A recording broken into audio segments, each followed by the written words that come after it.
Hello, my name is John Deedy, Professor of Political Science at the Community Colleges of Baltimore County. Welcome to the Maryland State and Local Government podcast on Substack.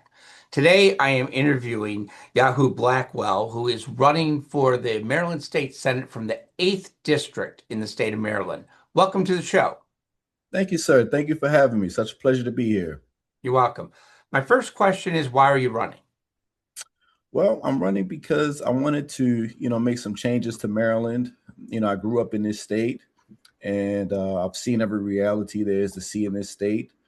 I've been up, I've been down, I've seen every, nook and cranny of Maryland. So, I just wanted to bring some new ideas and some fresh ideas to Annapolis. And, it's a lot of things that's going on that can be fixed. And so, I finally stepped up to the plate to get those things done.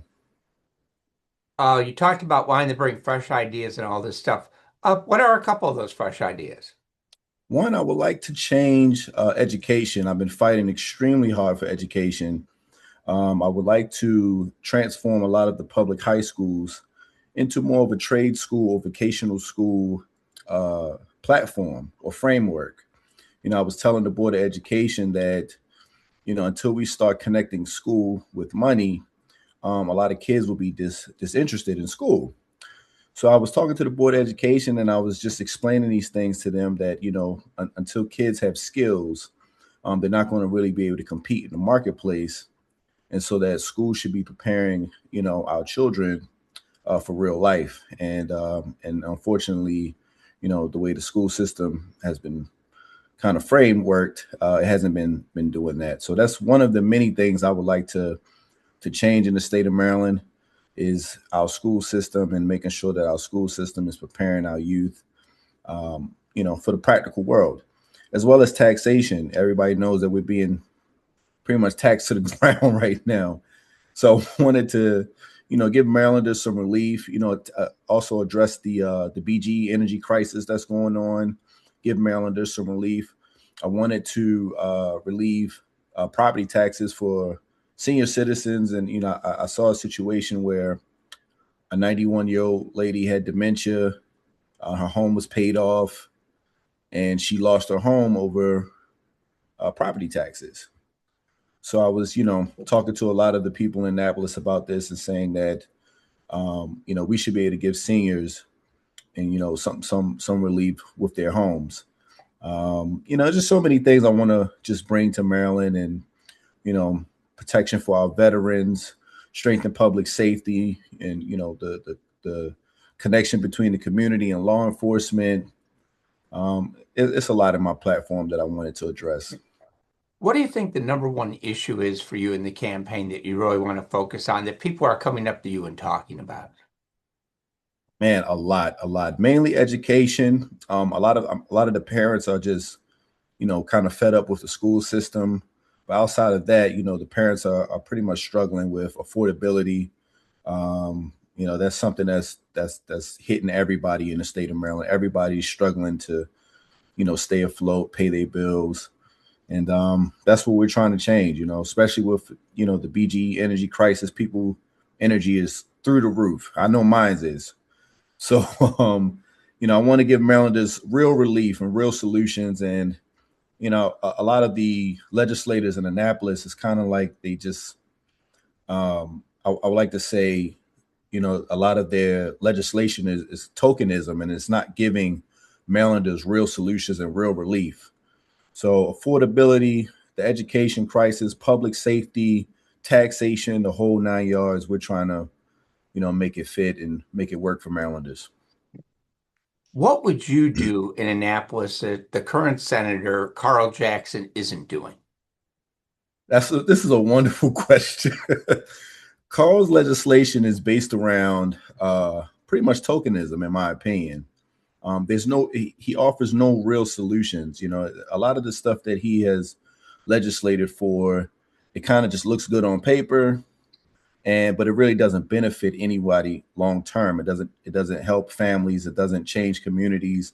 It doesn't really do much of anything.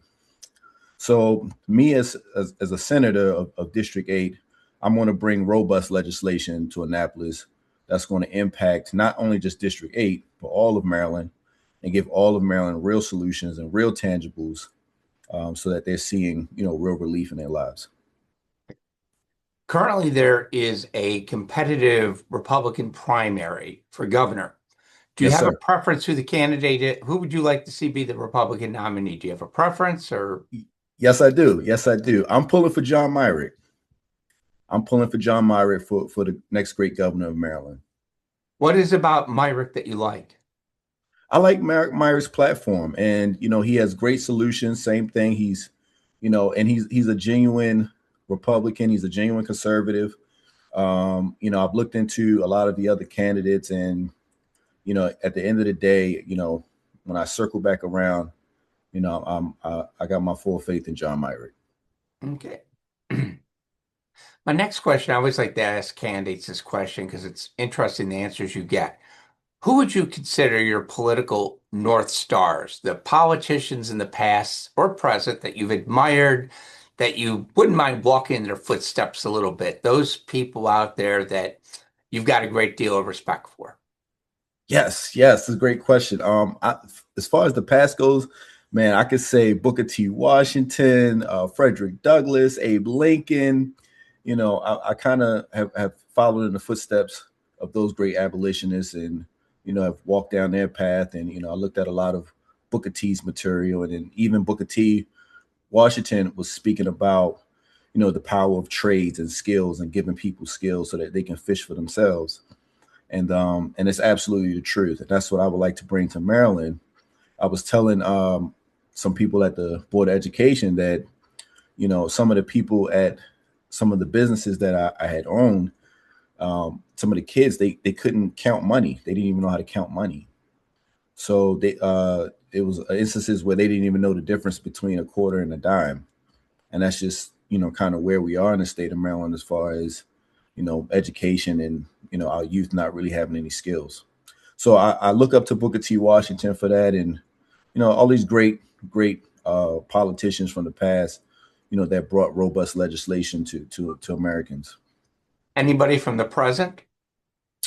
Um, Not really, not really. I can't really say because, America's kind of just been shifting back and forth between, you had the Obama era and so forth. So I can't really say. I'm just trying to just be myself, and, bring, my ideas and, so forth to Maryland. My job is just to focus on Maryland and try to make sure Maryland is thriving. Yeah. My next question is one of the big issues people are really concerned about Yes, long sir. term is the state budget deficit. Yes, sir. Last year we got through without any tax increases. I don't know a single person who believes we're going to get through next year without any tax increases. Facts. What would you do and what ideas would you have to solve the budget deficit? If Governor Moore came to you and said, here's a pen, here's what we need to cross off, here's what we need to get rid of, how would you approach it? I would like to see what is being spent in the state of Maryland on what and where. And then my solution would be to cut the fat, cut the waste, and then we can balance the budget that way. I truly believe that Maryland doesn't have a income problem; it has a poor spending problem. I believe the legislators in Annapolis have a very, very poor spending problem, and if we would cut the things that does not benefit Marylanders, and cut the things that benefits everybody else's agenda except for the residents here, I think that we could easily get the budget back on track and fund the things that Marylanders want and that Marylanders mandate for. So that's the approach that I would take. I would, just reallocate the funds. I wouldn't raise taxes at all. I would be trying to lower taxes, and just be more fiscally responsible in Annapolis, and reallocate those funds to what the people mandating for and the things that benefit Marylanders. You touched on this before, and it was related to energy policy. Yes, What sir. would you like to see done as far as state energy policy? Would you like to see an investment in nuclear power, reopen power plants? Uh, how do you feel about the gas tax changes, uh, natural gas, electricity, all that stuff bundled into one question? Yes, sir. You have preferences? What would you like to see done? I would like to see whichever would be the most effective plan that we could get power here in Maryland without breaking the pockets of Marylanders. That's the direction that I would take. But I would love to see the power plants back open. I would love to see Maryland, energy self-sufficient and, powering ourselves and not, all of these crazy, energy policies that's going on that's breaking everybody's pockets. So, but I would definitely put a team together and figure out what is the most effective solution to power the state of Maryland and lower costs at the same time. My next question before we wrap up is one of the issues that a lot of people have talked about is the Uh-huh. problem of juvenile justice. Yes, sir. Legislation was proposed this year to deal with the problem, which people think isn't going to help the problem at all. Yes, sir. How would you deal with juveniles, people with underdeveloped brains, doing knuckleheadish things, and they gotta go through this, they're gonna go through the system one way or That's right. another. How do That's you right. deal with wrapping your hands around and dealing with the juvenile justice problem? I think that the juveniles need to be prosecuted. I think that you know, the slap on the wrist and all of that stuff.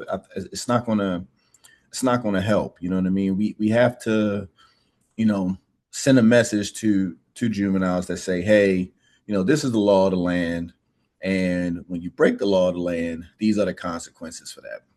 And it's the only way we're gonna get to a place where a public safety in it and restoring faith into the residents again, in their communities and so forth. Because people work hard, man. They go to work every day and they busting their butts.